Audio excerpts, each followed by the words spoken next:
The year was 2247, and humanity had finally reached the stars. New Geneva was everything Earth had dreamed of. The colony sat on Kepler 442b, a green and blue world that reminded everyone of home. 7.3 million humans lived there. Farmers grew crops in alien soil. Children played in parks under a golden sun. Families built houses and planted gardens.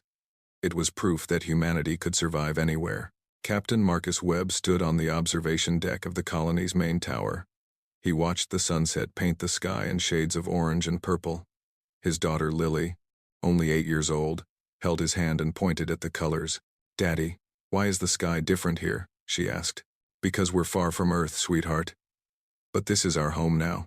He had no idea that in 3 hours, everything he loved would burn.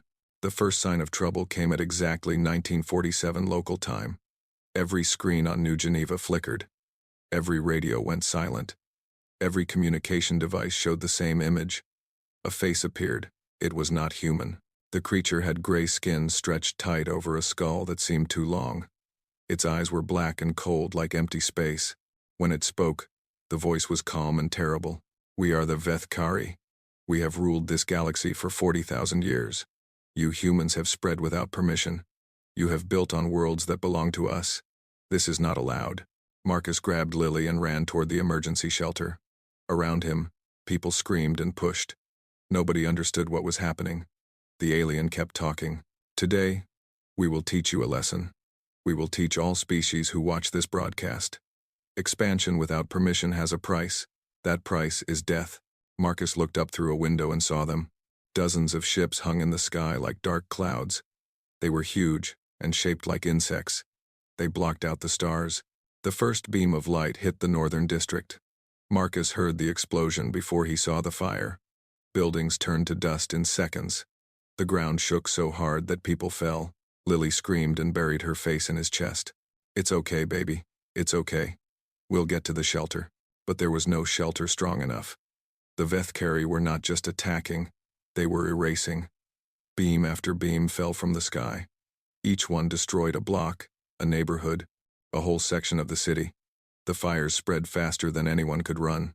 The worst part was the broadcast. The Vethkari made sure everyone watched. Not just New Geneva. Not just Earth.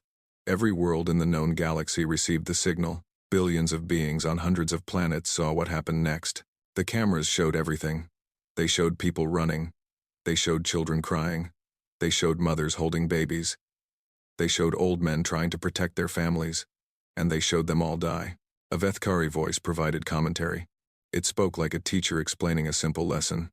"Notice how the humans panic. They have no organization, no discipline. This is why they are not fit to explore the stars. This is why they must be contained. On Earth, 7 billion people watched their brothers and sisters die." President Elena Vasquez stood in the United Nations Stellar Assembly. She was a strong woman with gray hair and eyes that had seen too much.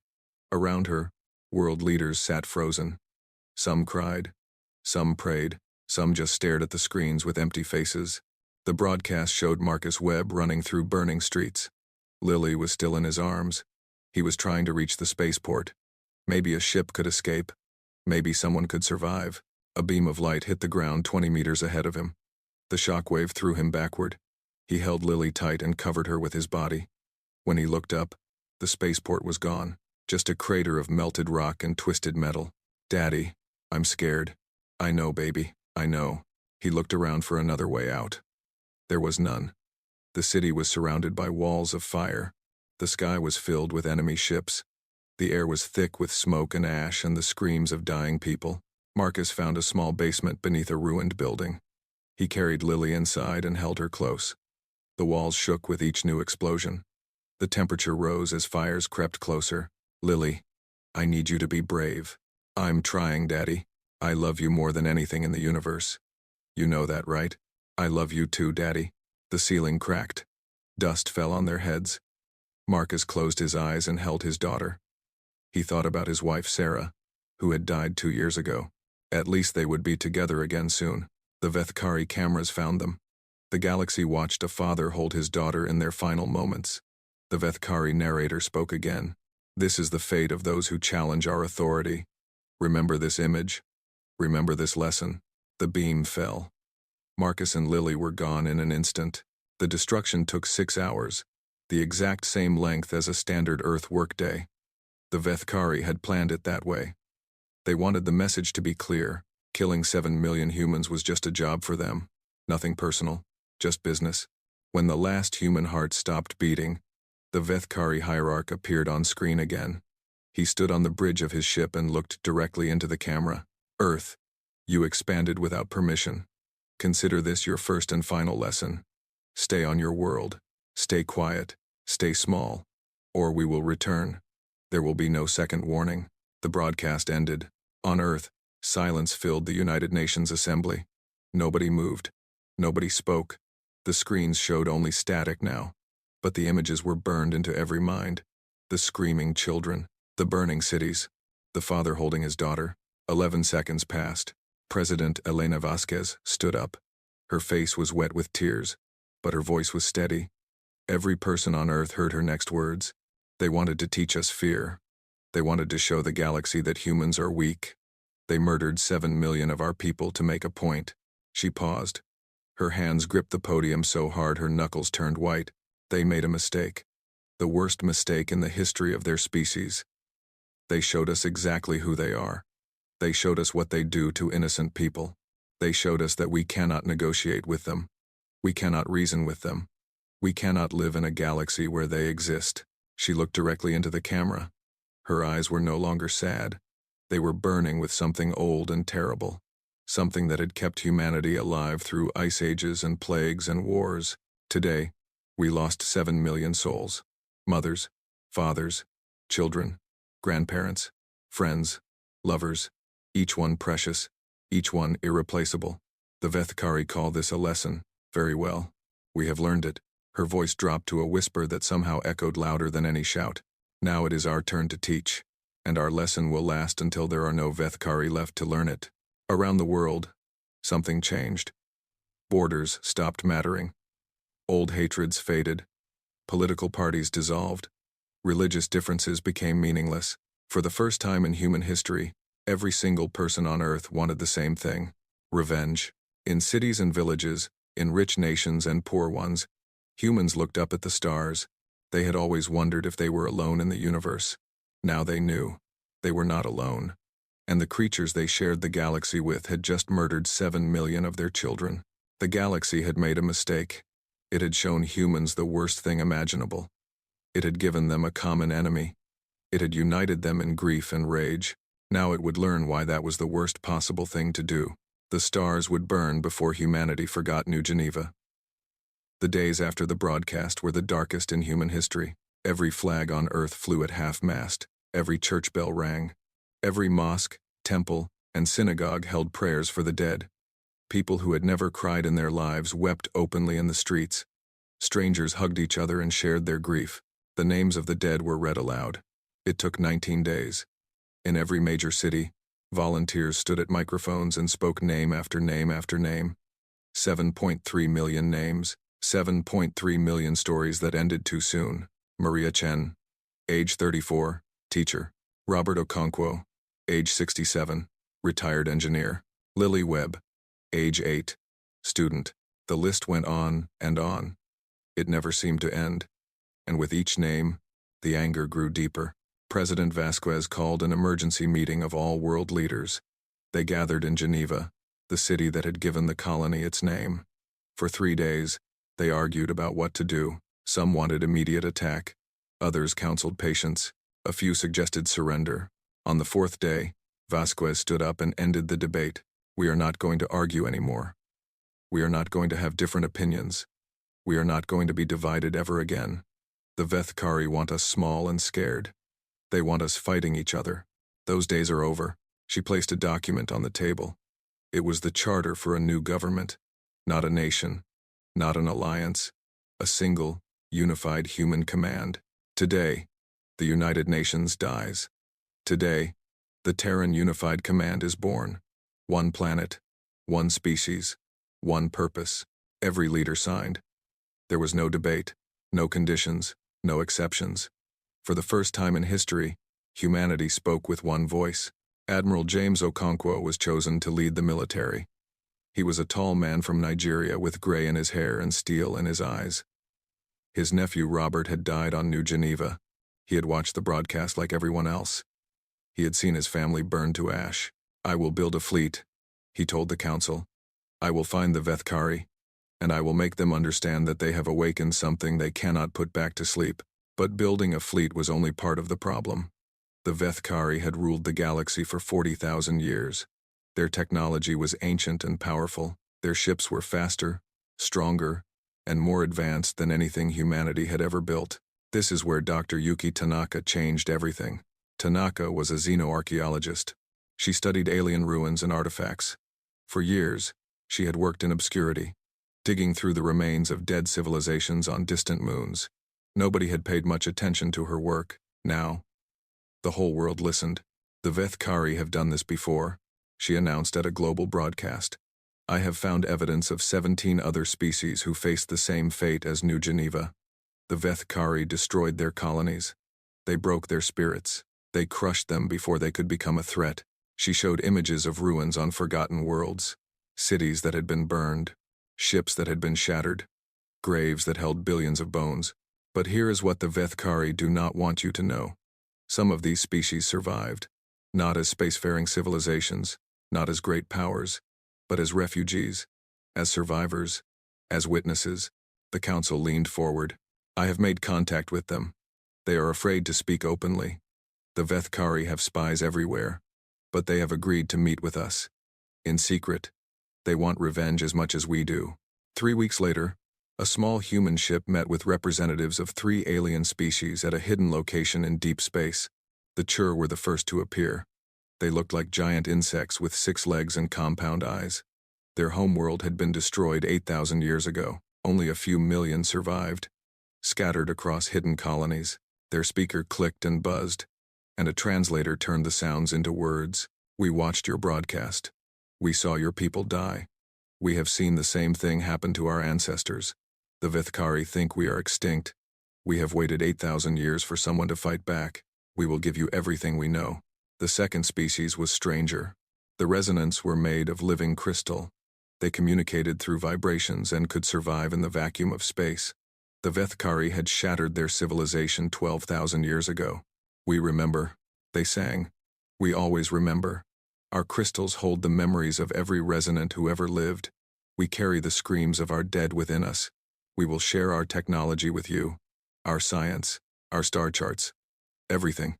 The third species made Admiral Okonkwo take a step back. The Deepkin came from an ocean world. They looked like a nightmare of tentacles and teeth, but their voice was gentle and sad. "We are ugly to you. We know this. The Vethkari killed our children too. They called us monsters and burned our seas. We have hidden in the dark places between stars for 6,000 years. We are tired of hiding. We will fight beside you." Admiral Okonkwo looked at these 3 broken species. He saw their pain. He understood their anger. And he made them a promise. The Vethkari believe they are untouchable. They believe no one will ever strike back. They are wrong. Humanity does not forget. Humanity does not forgive. And now, we are not alone. Together, we will show the galaxy what happens when you push the weak too far. The alliance was formed in secret. Information flowed between hidden channels. The Chir shared intelligence about Vethkari ship movements. The Resonance explained weaknesses in Vethkari shield technology. The Deepkin provided maps of Vethkari supply routes that they had watched for centuries.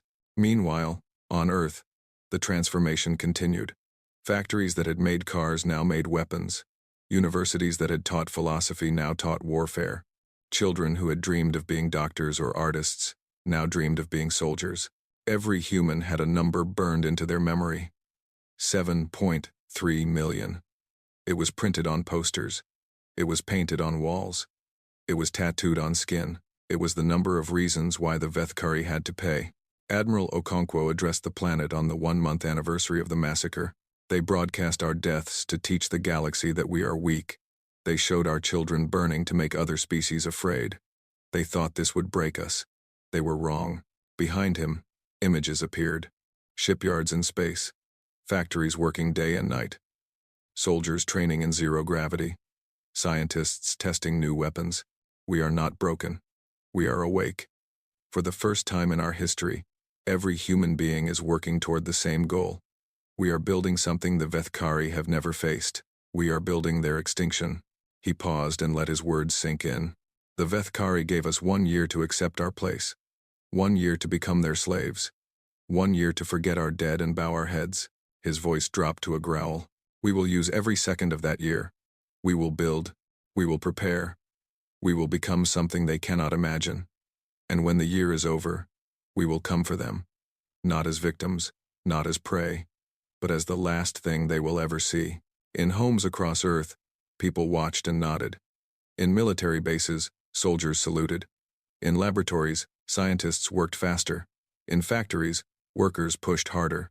The Vethkari had wanted to teach humanity fear. Instead, they had taught humanity unity. They had taught humanity hate.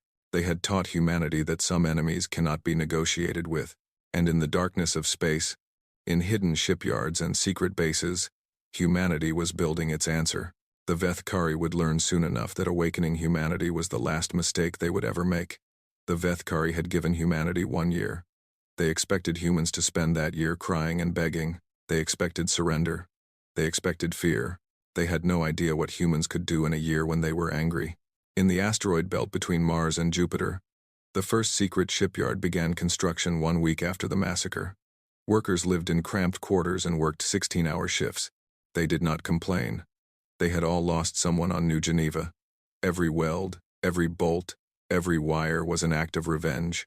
Commander Sarah Chen visited the shipyard 6 months into the project.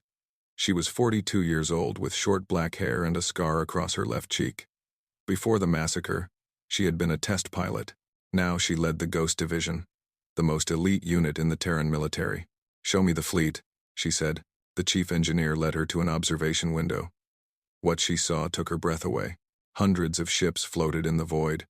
Some were massive battle cruisers with guns that could crack a moon. Others were small and fast attack craft designed for hit-and-run missions. All of them were painted black, invisible against the darkness of space.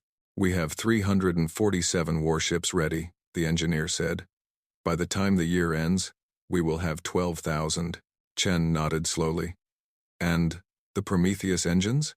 The engineer smiled for the first time. "Working perfectly.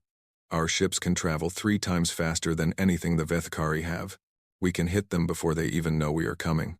This was the first of humanity's secret weapons. For decades, human scientists had struggled with faster-than-light travel. Their ships were slow compared to other species, but the Resonants had shared their knowledge. They had shown humans a different way to bend space. The result was the Prometheus engine, a drive system that made Vethkari technology look like a child's toy. But speed was not enough. The Vethkari had shields that could stop any weapon. Their ships could take hits that would destroy human vessels 10 times over. This is where the second secret came in. Dr. Tanaka had spent months studying Vethkari shield technology with the help of the allied species. She found a weakness, a tiny flaw that the Vethkari themselves did not know existed. Their shields vibrate at a specific frequency, she explained to the military council.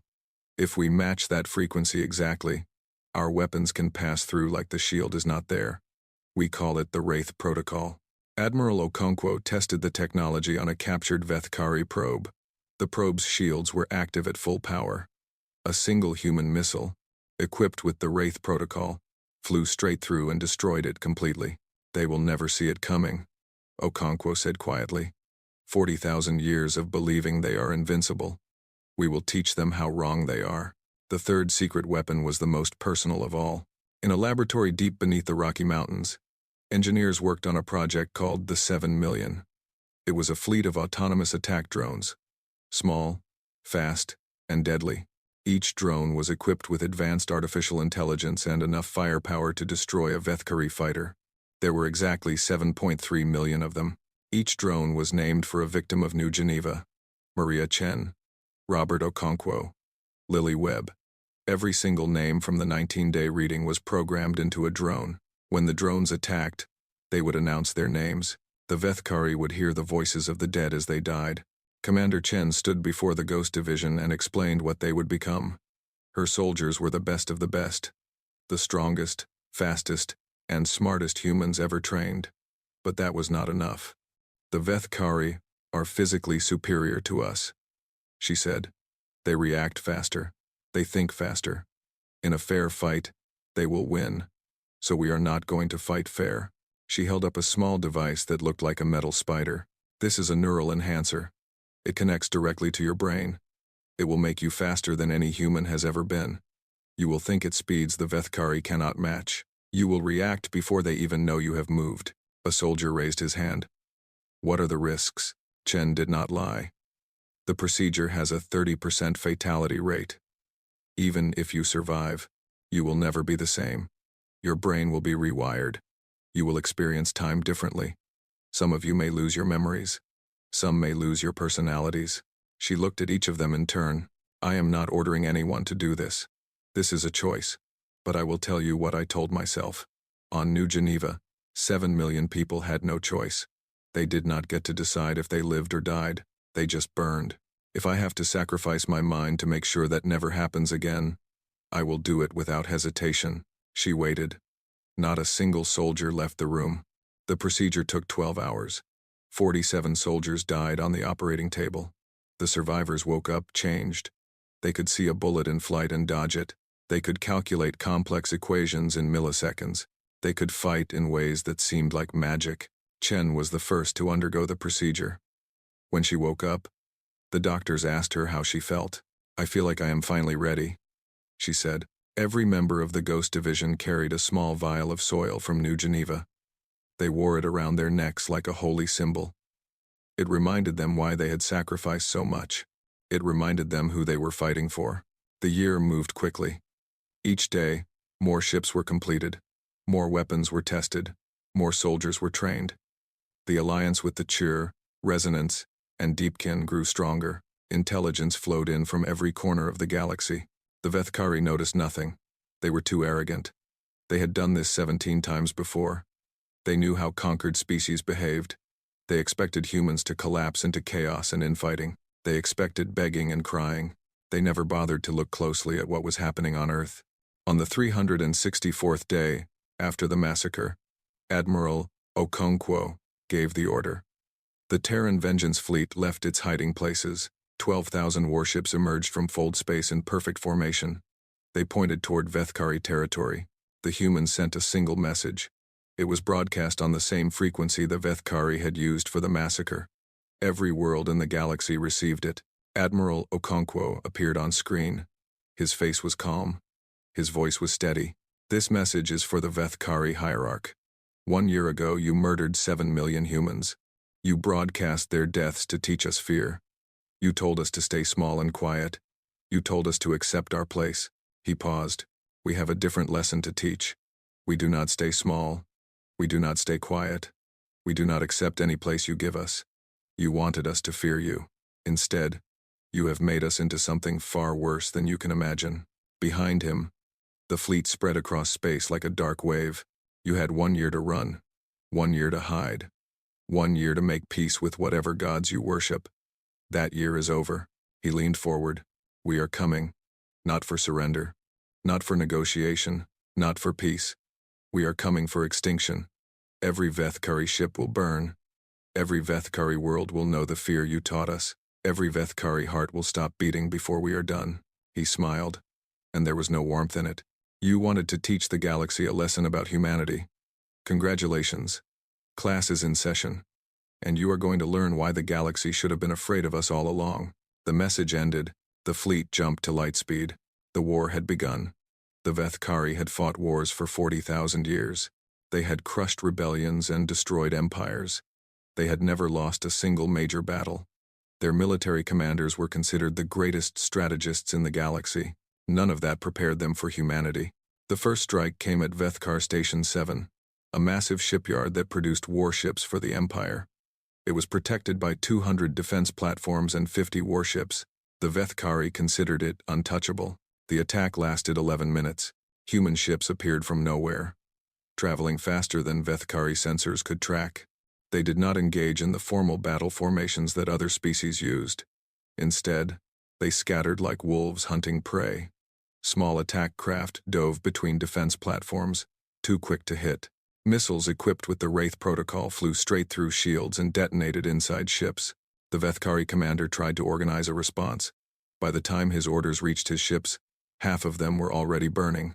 The humans did not fight with honor. They fought with rage. When it was over, every Vethkari vessel was destroyed. The shipyard was a cloud of debris. The humans had lost 17 ships. They had killed 4,000 Vethkari, and they had sent a message.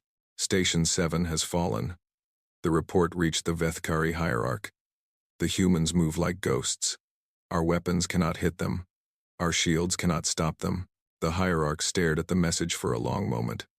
For the first time in his long life, he felt something unfamiliar. Doubt. Send the third fleet, he ordered. Show these humans what happens when they face real Vethkari power. The third fleet was legendary. 300 warships commanded by Admiral Vex Thule, the greatest military mind in the Empire. They had crushed 12 rebellions and conquered 30 worlds. Vex Thule had never known defeat. He met the human fleet at the Korath Nebula, a cloud of gas and dust that glowed purple against the stars. The humans had only 100 ships.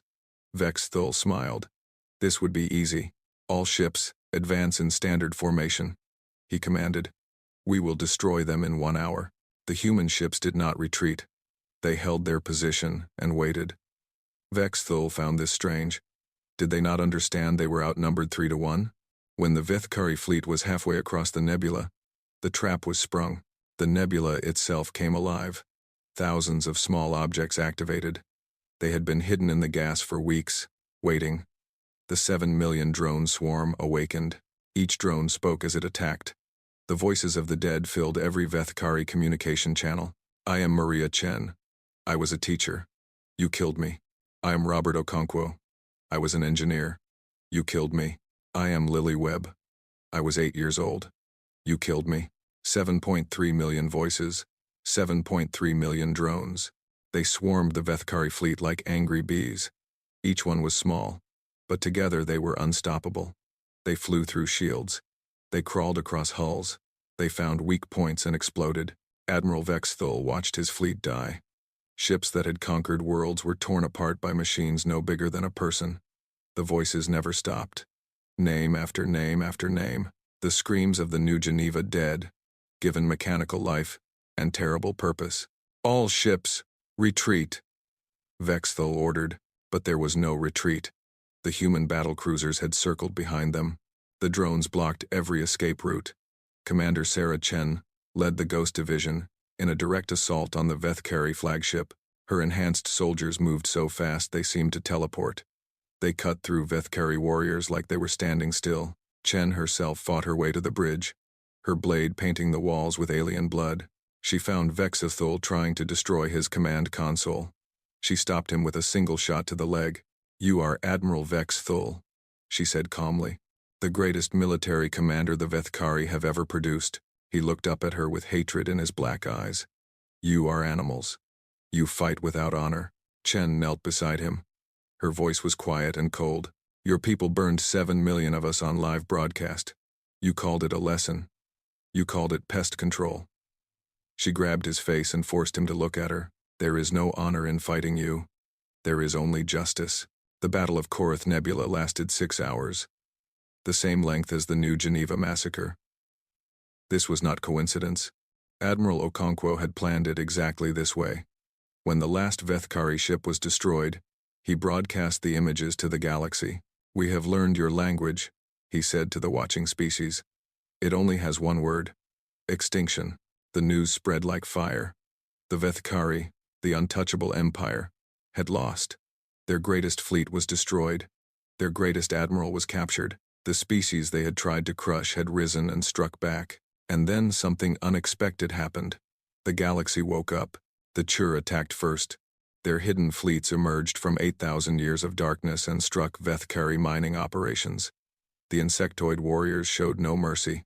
They had waited too long for this moment. The resonance sang their war song. Their crystal bodies resonated at frequencies that disrupted Vethkari communications. Entire sectors went dark.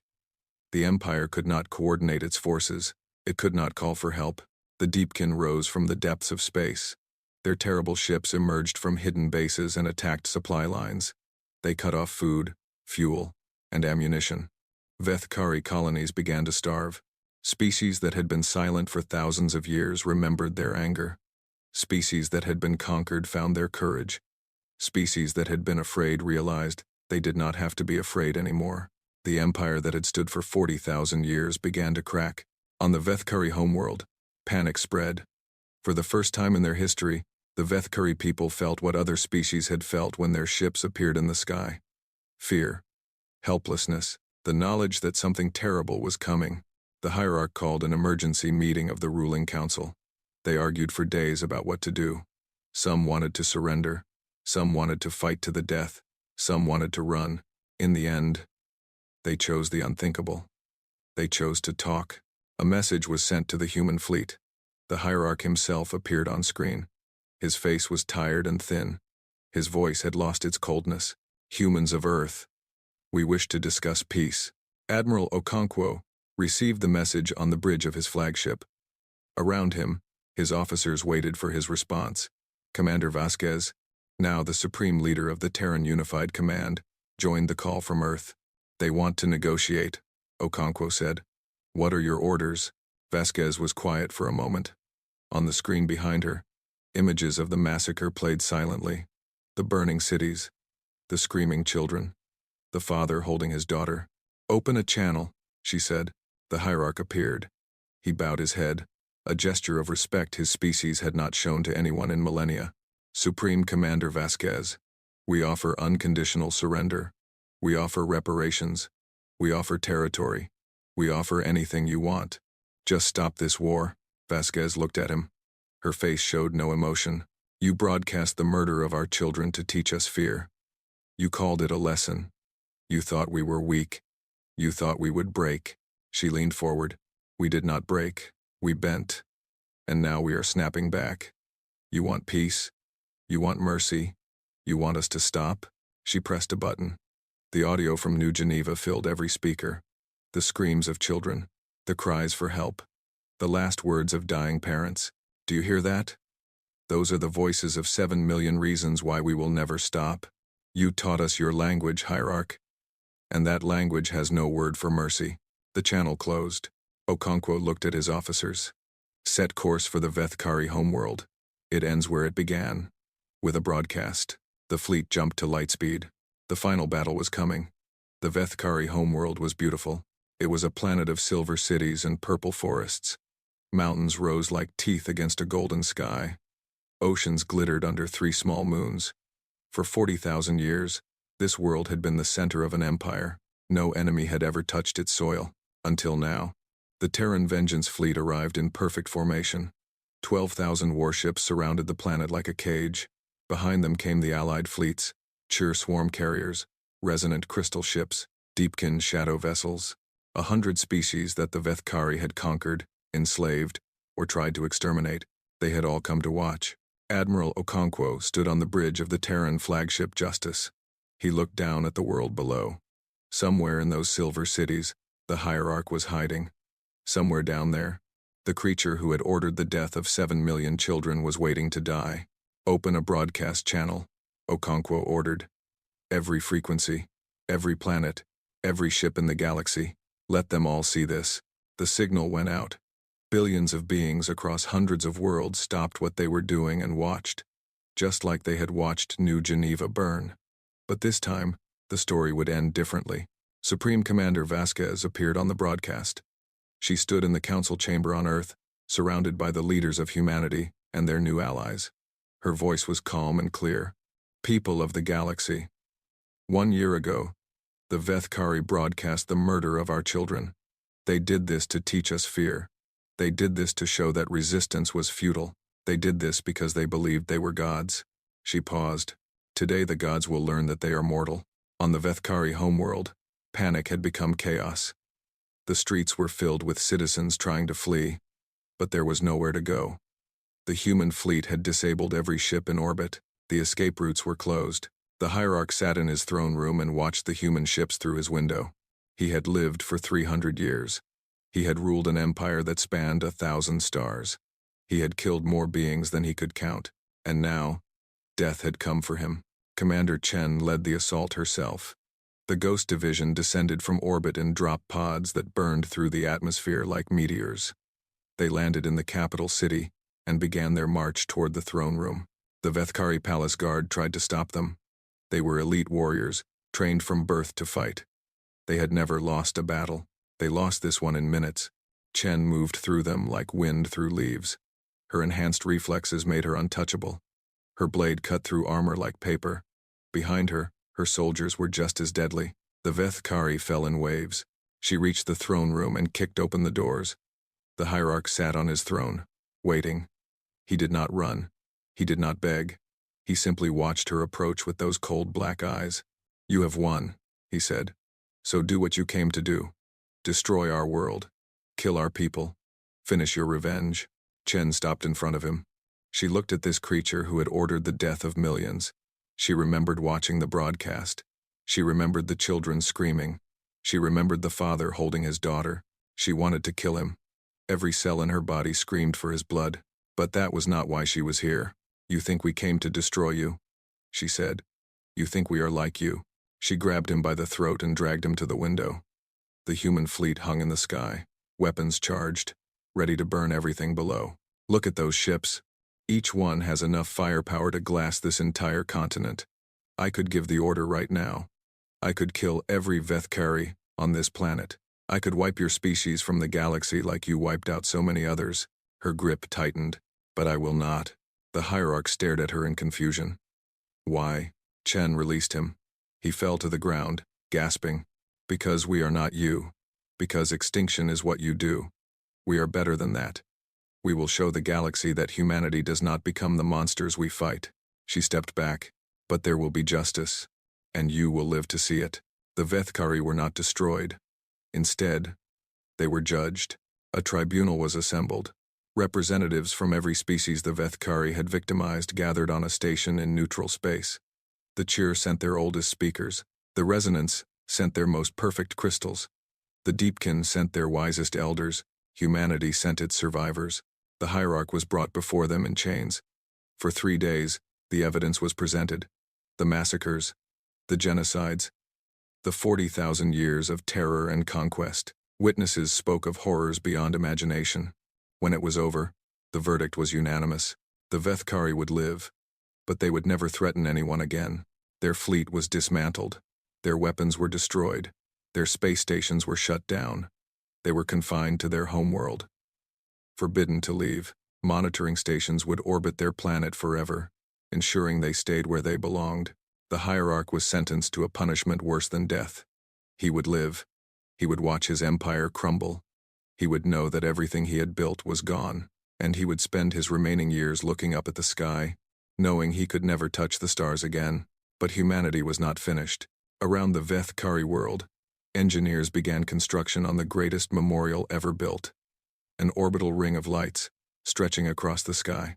7.3 million lights, each one powered by its own tiny reactor, each one programmed to last for 10,000 years, each one bearing a name.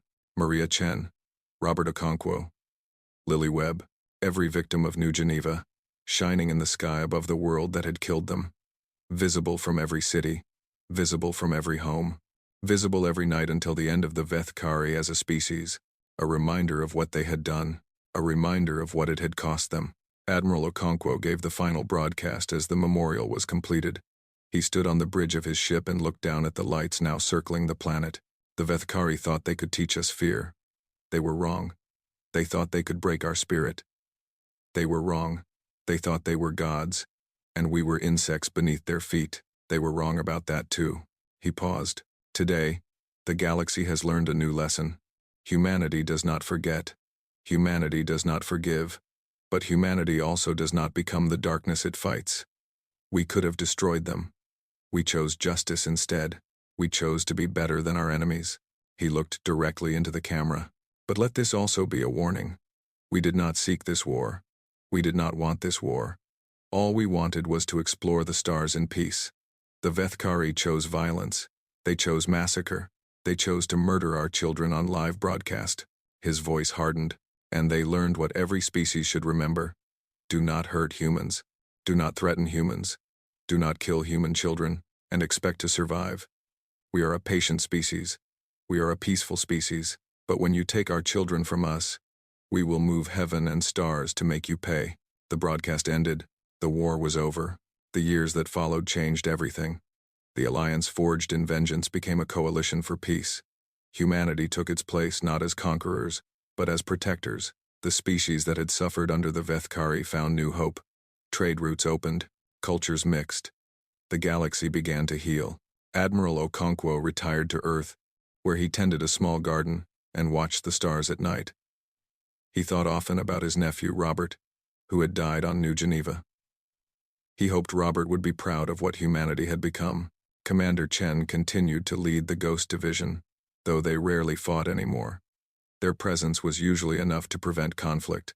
No one wanted to face the soldiers who had conquered the unconquerable. Supreme Commander Vasquez served until her death at 97 years old. Her last words were broadcast across the galaxy. We were once a small species on a small planet, looking up at the stars and wondering if we were alone. Now we know. We are not alone. And we have learned that the universe can be cruel. But we have also learned that cruelty can be defeated, not with hatred, not with extinction, but with justice and courage, and the simple refusal to become the darkness we fight. She smiled. Take care of each other out there. The stars are vast and full of wonders. Explore them, love them, protect them, and remember New Geneva. Remember what we lost. Remember what we became. Remember that even the darkest night ends with sunrise. Her heart stopped. The galaxy mourned. Centuries later, a young Vethkari looked up at the memorial lights and asked an elder what they meant. The elder was quiet for a long moment. They are the reason we cannot fly, the elder said. They are the reason we are prisoners on our own world. They are a reminder of what our ancestors did and what it cost us. The child looked up at the 7 million lights with wonder. Did we really kill that many of them? The elder nodded sadly. Yes, and we thought it would make them afraid. Instead, it made them angry. It united them.